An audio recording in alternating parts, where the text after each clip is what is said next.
So Rich, okay, you got me on camera. You got the queen pin on camera. You guys are seeing me for the first time.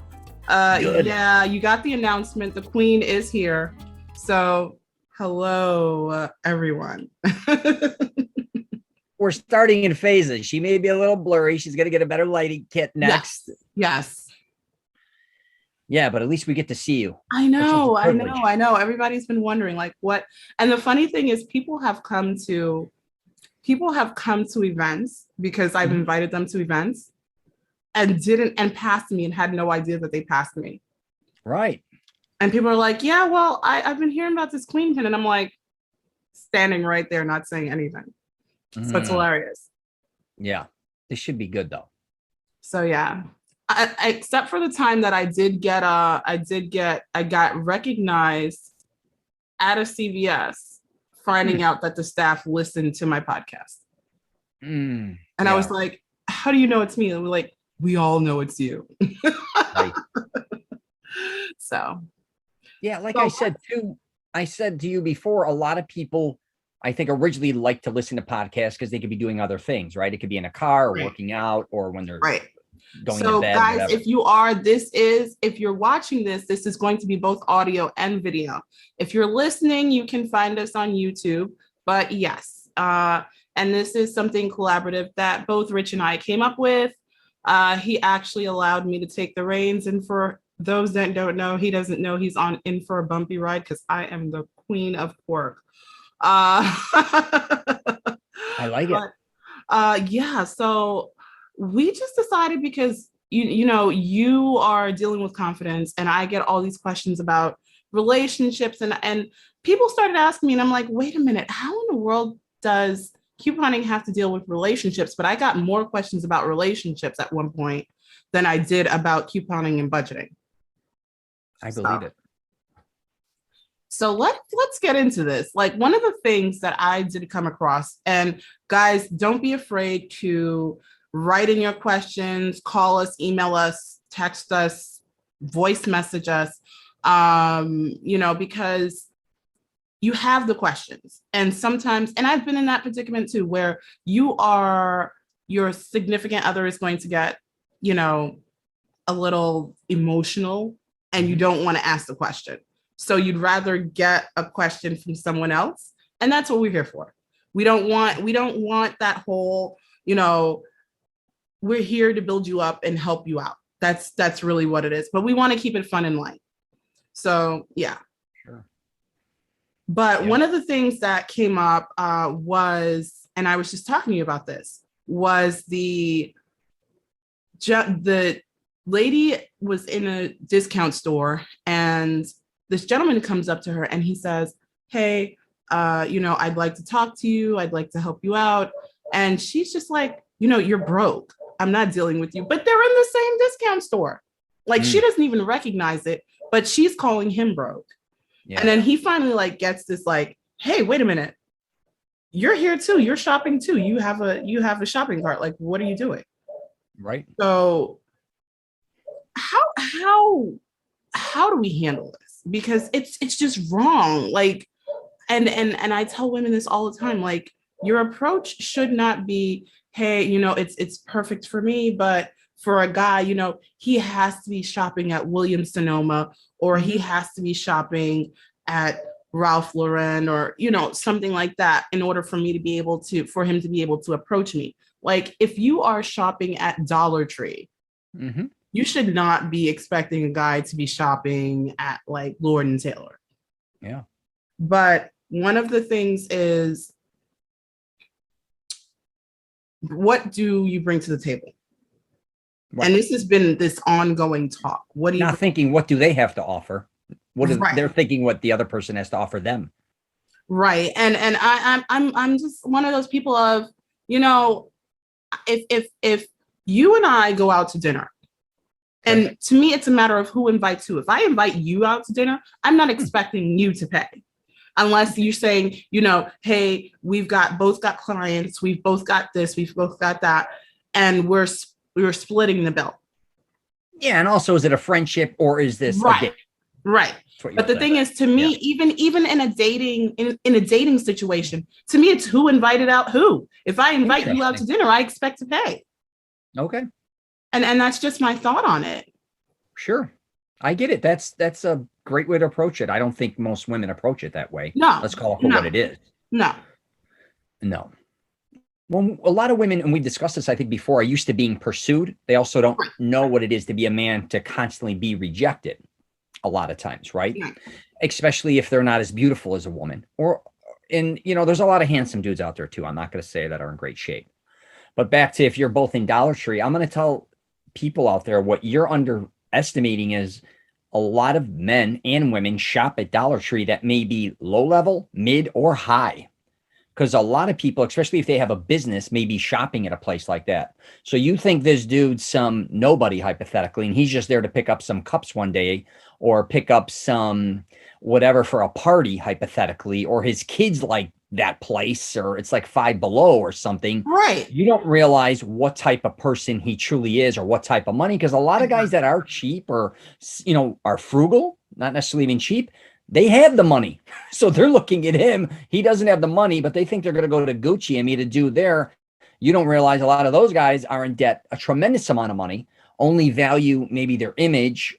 They may have a wardrobe worth $100,000, but they can't pay rent or their car payment. So you may look at people differently when you're trying to save money. Why would you devalue somebody else trying to save money? Right. And I tell you this coming from, guys, remember, I am the coupon queen. So my thought is, let's save as much money as we can. Because I will tell you, all of this was under $40.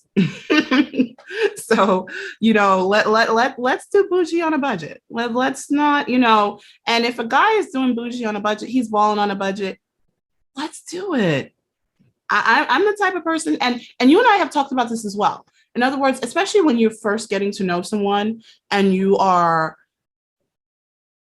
trying to impress, or trying to not really impress, but find out who they are. Let's not use the impressed word. Let's not use the I word, but trying to find out who they are. Invite them to coffee. Absolutely. Take them out for pizza. Go for a walk in the park. Find out who they are. Something that's not really where you're not spending money. Find out if they are in it for the money, if they are in it because they saw you driving the fancy car, because we want to know who people are before we jump into it with them. And that's the truth. Yeah, I read about my book, Wingman, about how a lot of people devalue each other, right?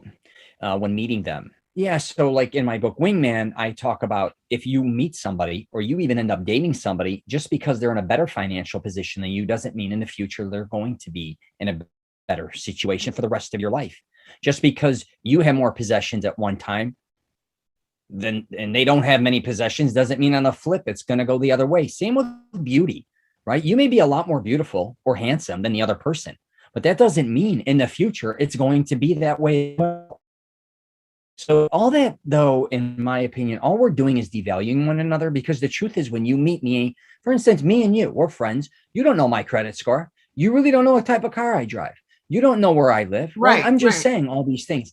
Am I going to, you're going to devalue me because you don't know about that? Are you going to judge me off of social media presence? Would I do that to you? Of course not. Not only that, it's really none of my business unless you want to tell me this. And I think that's where we are not getting to, is the point that, guess what?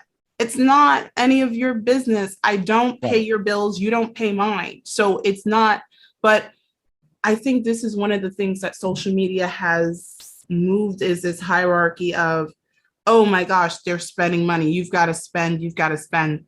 I saw one of the craziest things over, and we all do it as parents. We all do it. We want people to know what our kids got for Christmas.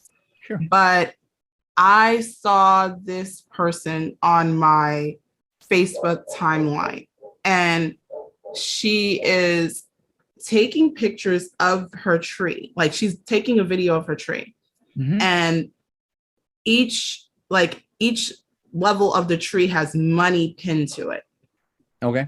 And it has the kid's name. And she's like, I gave both of my daughters $5,000 for Christmas, plus all of these presents. That is great. But what is that doing to the people who cannot do that? Yeah. Whether it's something you can afford or whether you are doing it for a stunt, what is that doing to the esteem of people that feel like they can't do that? Right. And now, even if you're friends, and honestly, I am friends with this person. I know this person. I've known her for a long time. So it's like, I am not pressed by that. But there are other people that may feel now, I can't hang out with her. You know, she's able to buy gifts and give her kids $10,000. Right. You know, and this is a mindset. And I think this is what social media is doing. Well, I think sometimes, though, people are doing that, not just for attention sometimes. I think they want to feel good about themselves. And maybe they've worked really hard and maybe they're giving their kids something they never gave that they had the opportunity of having. So I think a lot of us kind of react and go, look at this person, they're showing off. And also, why would you give your kids all this money? What are they going to do with that money? I'm just saying. But again, it's none of my business what she does, because her kids may take it and invest it. I don't know what they do. Maybe her kids are incredible and they're really good students. I don't know how old they are. I don't know, you know, what they did throughout the year. They may actually deserve that money. I don't know. But we can't let it affect the way we want to raise our kids or our behavior, or let that make us insecure as a parent. And I think that's where I'm getting to, is that it does kind of make us, it works on us.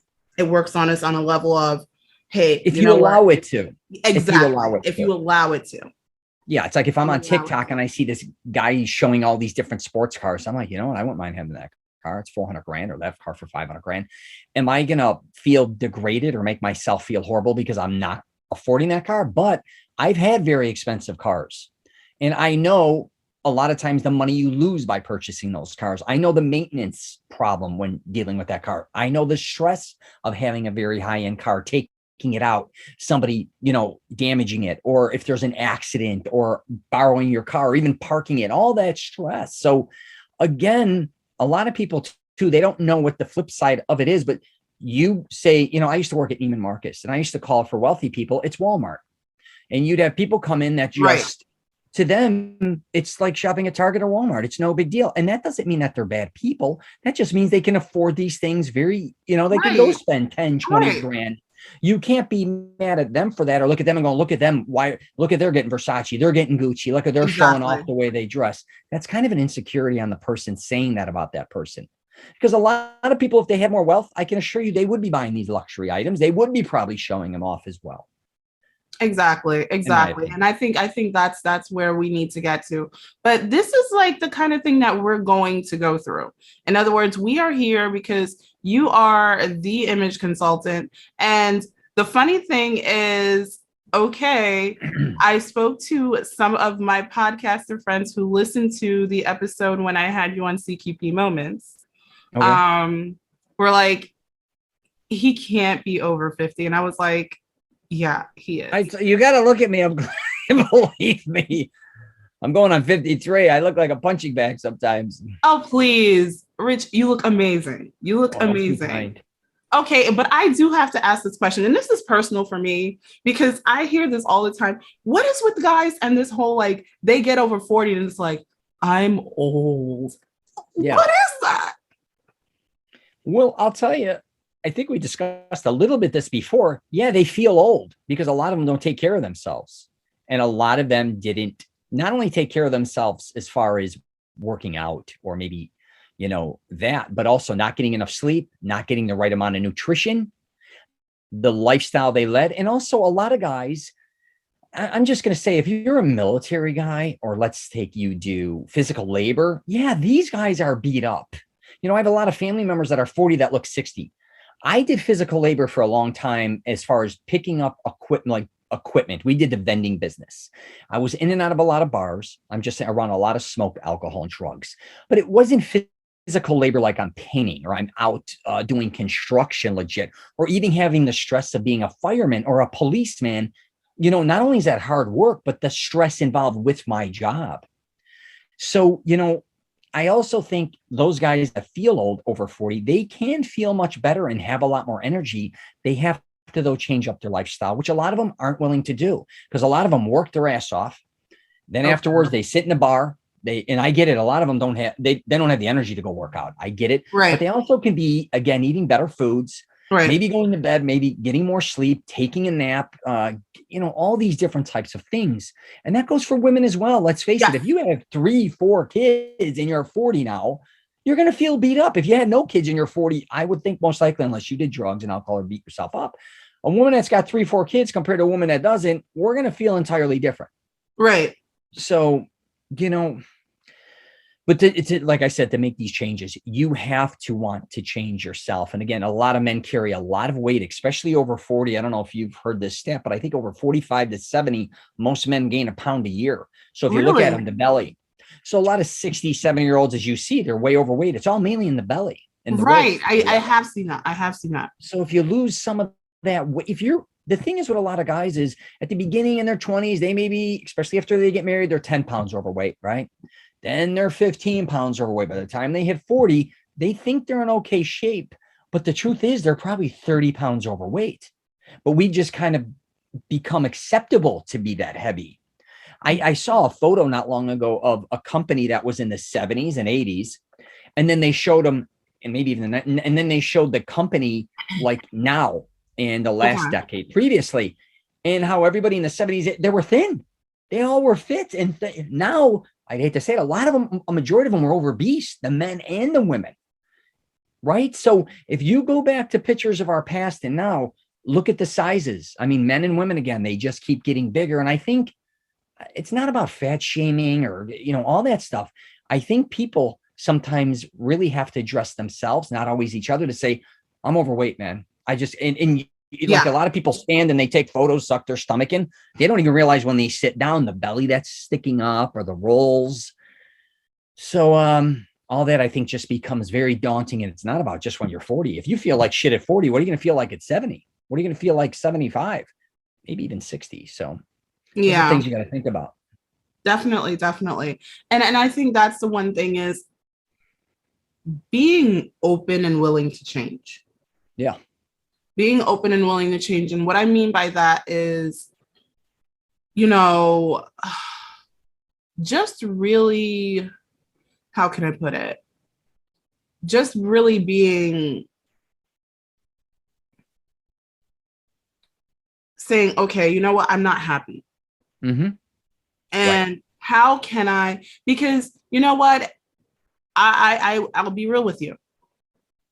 Really 100% candid. You see me on camera. I was 400 pounds at one point. Jesus, that's unreal. I was 400 pounds at one point. So I was not, and this was when I would say P90 was out, not P90, P90X, all that stuff.